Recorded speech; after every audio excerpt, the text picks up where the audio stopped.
Hey, what's up, you all? This is The Conversation with Andy Spring. He is an actor. He's a writer. He's a poet. He's an all-around artist.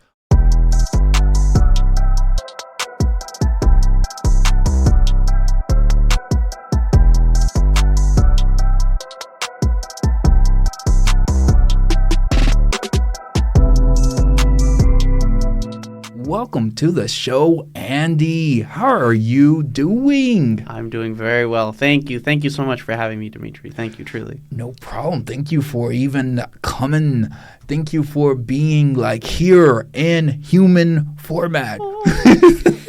So thank you. I appreciate you coming and literally being here in human format. Anyways, let me get back on topic. You said you were doing well, right? Yes. What do you mean by that? I'm getting through it. Life is a complicated thing sometimes. It moves in circuitous route. And like I was just talking to you before, the heat wave, we've been dealing with this heat. I just had my birthday a little bit ago. Oh, wow. August Happy birthday. 31st. Hey, Thank you. Shout out to the birthday. Thank you. Okay. How was that birthday? It was good. It was fun. I spent the time with family and they came down and visited. And, I feel like every time you have a birthday, it kind of, in a way, it makes you evaluate life. Okay. And you see where things are going and what routes still you have left to take in life. And, it's not a good thing or a bad thing, but it's just the way life moves. It moves in all sorts of different directions. And sometimes when you have your birthday, it allows you to focus on where you're at in life and see where things are going next, I suppose. So you basically are reflecting on your life when you have your birthday every year. You just do a reflection on your life, correct? Yeah, I would say sometimes, yeah. Sometimes. What do you mean sometimes? Less so. Every year I reflect on my life because I'm getting a year older. I'm already in my 30s, and I'm like, God, how much older am I going to get?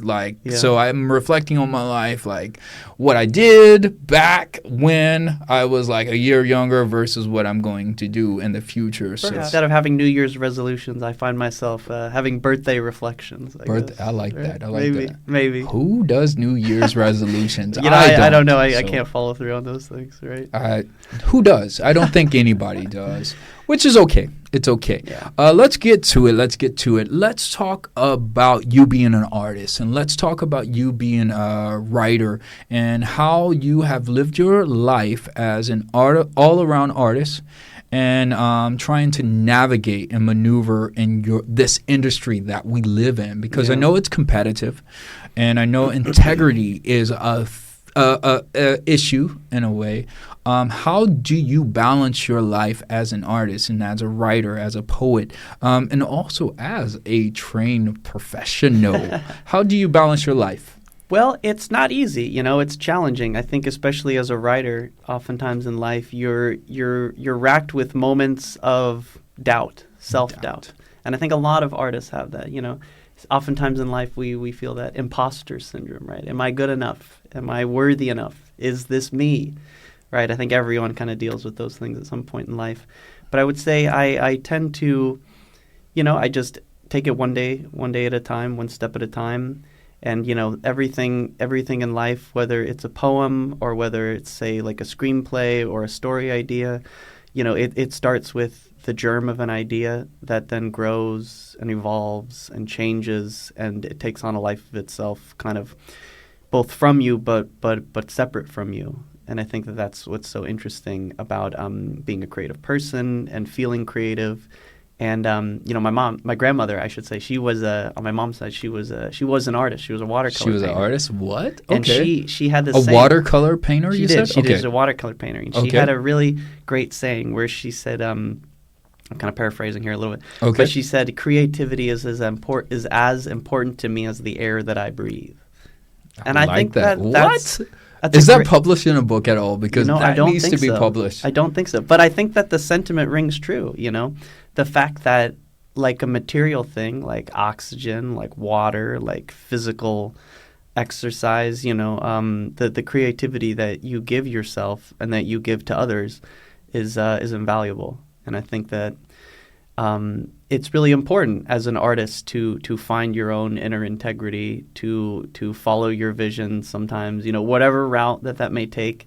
And we were talking a little bit about this, in integrity, right? What does that mean? That word, it's a powerful word. Yes. It's not always something you can just measure with a ruler. Integrity is something that you feel inside you when you're doing something and you feel motivated and you feel that your soul is speaking through something. And I think that's a very powerful thing.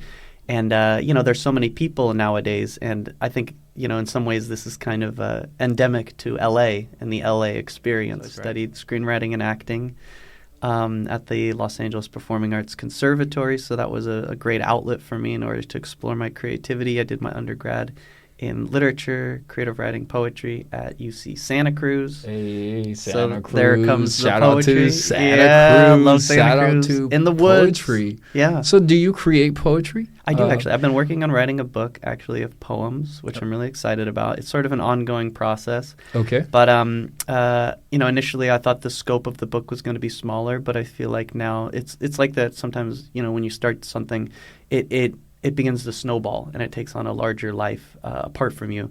And so I feel like the scope, size, and scale of the book has expanded what I had initially, the initial vision, where now I feel like I need more time to work on it because it's turning into a larger entity apart from myself. And it needs more time for gestation. Yes. And I think that's the thing too also sometimes in life.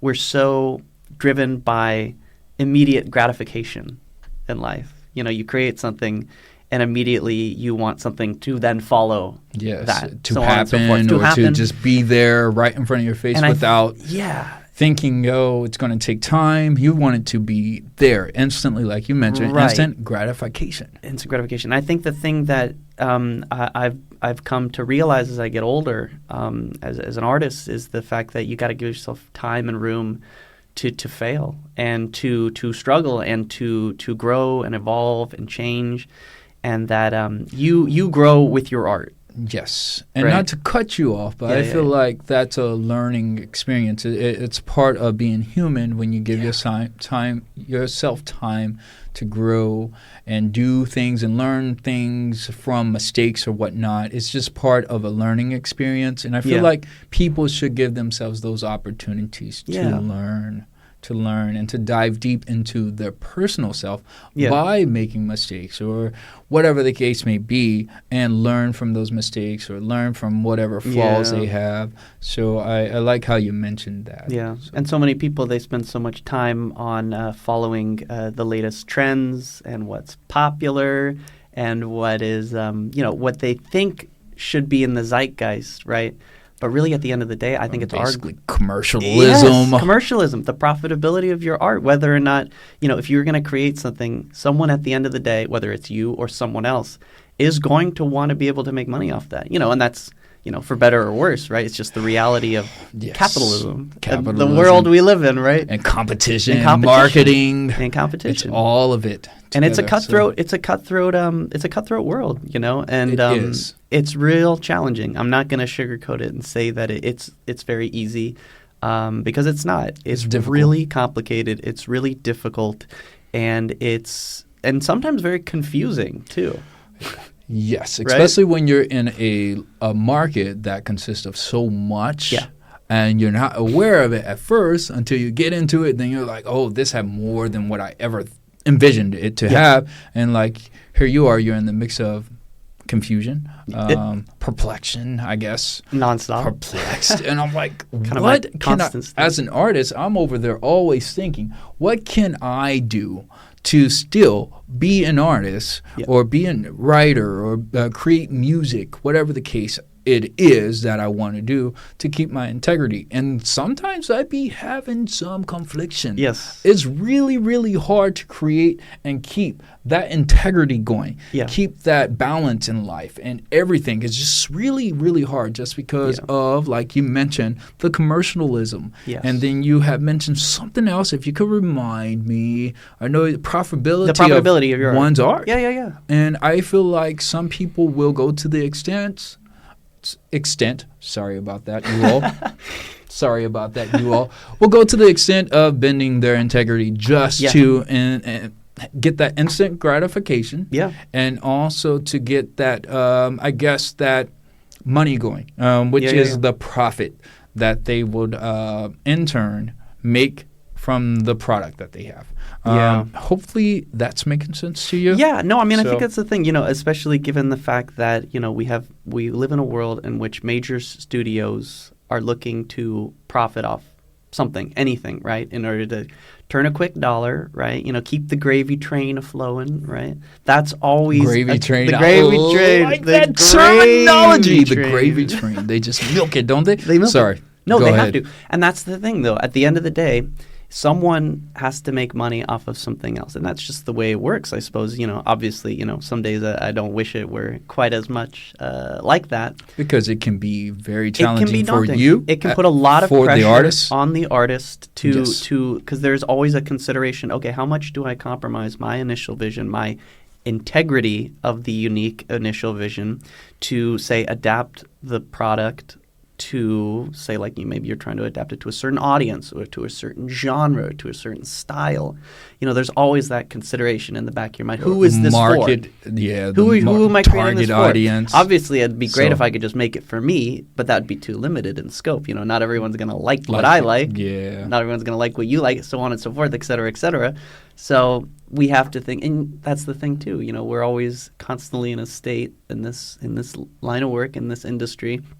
Like I said, you're racked with self-doubt. It's almost like a religious experience, right? You have this crisis of faith, right? You're screaming at the heavens, and you're wondering, come to Jesus moment, like what's going on? And we're having that moment every day, every moment, and we're always thinking, okay, where is it going next? And I think that ultimately, especially when we throw in things like AI into the mix, that is totally is totally doing away with certain aspects of ownership. AI is the demise of like a lot of originality, if that makes any sense. Yeah. Because people are using it in writing, people are using it in music, and I feel like where is the creativity in that when you go from being like original to adding something with it that might not be as original as you would make it if you were the artist itself just making that product. Yeah, and if that makes sense. And more broadly, just technology in general has changed so much, even within the last 20 years. You used to have, say, like within the industry, like a job that would have taken a dozen people to do, and now it can be done on one or two people on a computer. Now you got 9 or 10 people that are out of a job in some level, and I think that it's just the rapid change of technology. And, we are having to adapt to this changing industry now. And I think what's so interesting is the fact as an artist, as right? an artist, yeah. Yep. And I talked to my sister about it. she's an actor. We had this great conversation about the rise of verticals and vertical content. I've heard of verticals. Can you educate me on that? Yeah. So the idea being that vertical content would be short form and medium form content that's essentially made for the phone. Okay. Right? It's almost like a movie on the phone. Okay, like reels and whatnot. Yeah, exactly. And I think that... If I'm... Yeah. Okay. Yeah, you're pretty much on the right track. Okay. Yeah, more or less. And basically, we had this conversation about how the entertainment industry is changing so rapidly and so quickly. Even just look at, say like big budget movies, right? Yes. They're done on a huge budget, huge premium. And like, let's say you allocate $100 million for marketing on that project, to market the project. That's a lot of money. And then show me the money. Show me the money. Show me the money. Ahead. Sorry, Jerry Maguire had it right. Show me the money. But basically, the idea being that I think that it's becoming harder and harder for these big budget projects to now definitively turn a profit. Yes. And I think that I feel like there's just so many projects out there too, and there's just a variety now.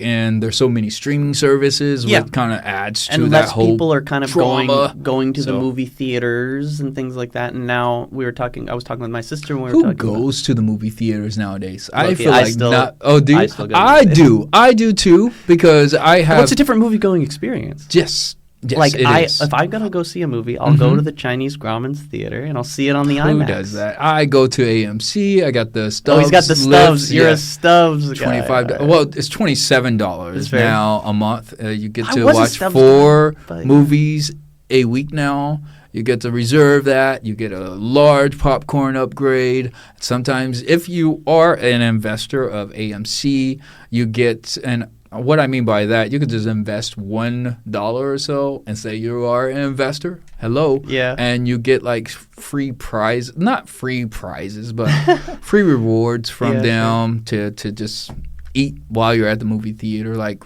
popcorn. Really? Okay. Yeah. So that's why I'm AMC Stubs list. There you go. Lister or whatever you want to call it. But anyways, back to the movie conversation. Yes. Sorry. So back on topic. Yes, back on topic. We're reversing here.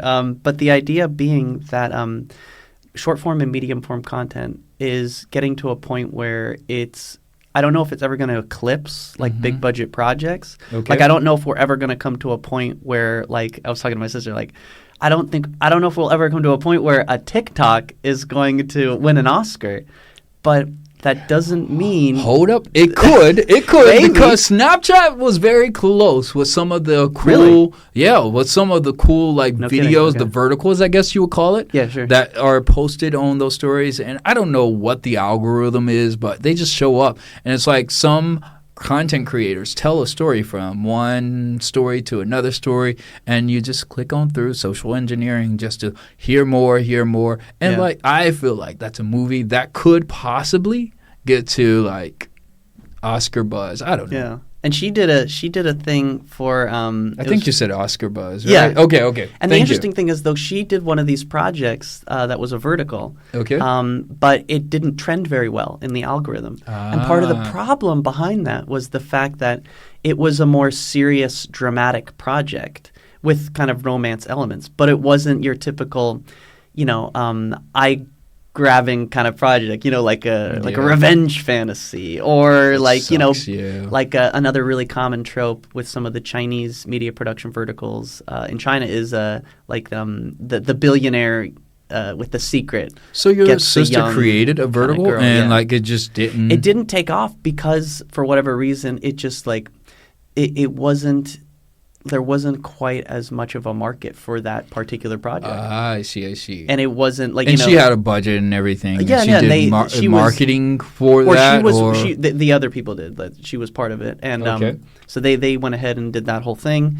But it didn't kind of generate as much buzz in that particular project because there just wasn't as much of a market for it. And, it for whatever reason, that particular project, yeah. Have you gotten to talk to your sister about how that made her feel, like as an artist and a project not really going and making it? Well, I think it's a reason why I ask you that. It's because some artists, they feel like when their project doesn't make it, they might.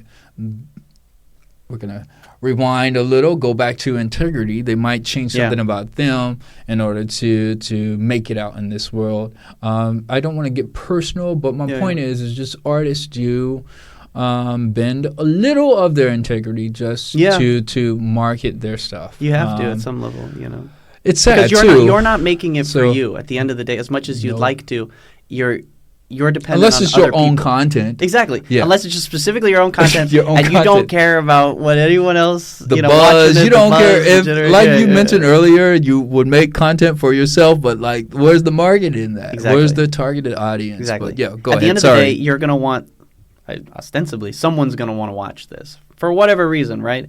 And it's not an exact science, figuring these things out. What do people want? What do people need? What do people desire in life? That's sort of like these deeper kind of philosophical considerations. But I mean, I think at some level, you have to be mindful of what people want and what people need, because if it can affect them on an emotional level, where the market is going. And that's I don't think anyone can really ever predict that. I don't think anyone has a crystal ball that can say that tomorrow such and such a thing is going to be popular, is going to be the next big thing and take off. I agree with that to an extent. I don't know. I just feel like there are trends that people follow to try to market their product. Yeah. But like you mentioned, no one can predict because there are so many videos that go viral And like you just can't predict that. That's the algorithm doing this work. Unless somebody figured out the algorithm. The Please damn call algorithm. me if Call you me. figured out the algorithm. Just call The me because algorithm. I need to know what the trick The is. dread of the algorithm. Who's So- in control of this? so- It's such a nebulous thing, you know, the algorithm. I don't Tell know. me about it. I don't know who's The in charge of the algorithm. It's Mark Zuckerberg. arbitrary too. I feel like Yeah. it's like something unheard of to an extent. Something made up. Like when we use the word the algorithm, you think there's something about the word, but it's really not that much. It's just a step-by-step Eventually, process programmed they're by a just- programmer. They're just gonna upload our consciousness to the cloud, and we'll all Well, be that's already been living in the created for us. psychosphere. That's already been created for us. Facebook. Yeah, no Facebook. kidding. Anyway. Well, let's see. We talked about artistic integrity. We talked about what you do as an artist, specifically acting. Mhm. I don't know if we touched on, let's see, poetry. Did Yeah. we touch on that? Very briefly. Very briefly. Very Okay, briefly, yeah. and writing. Yeah, Did we? Okay, we covered that. a little bit. Where do you see yourself in the next few years, knowing that there is a market that is always changing, and it's changing at a faster rate than it was back then because of the trends and of trends. I think I said that right. And also social media.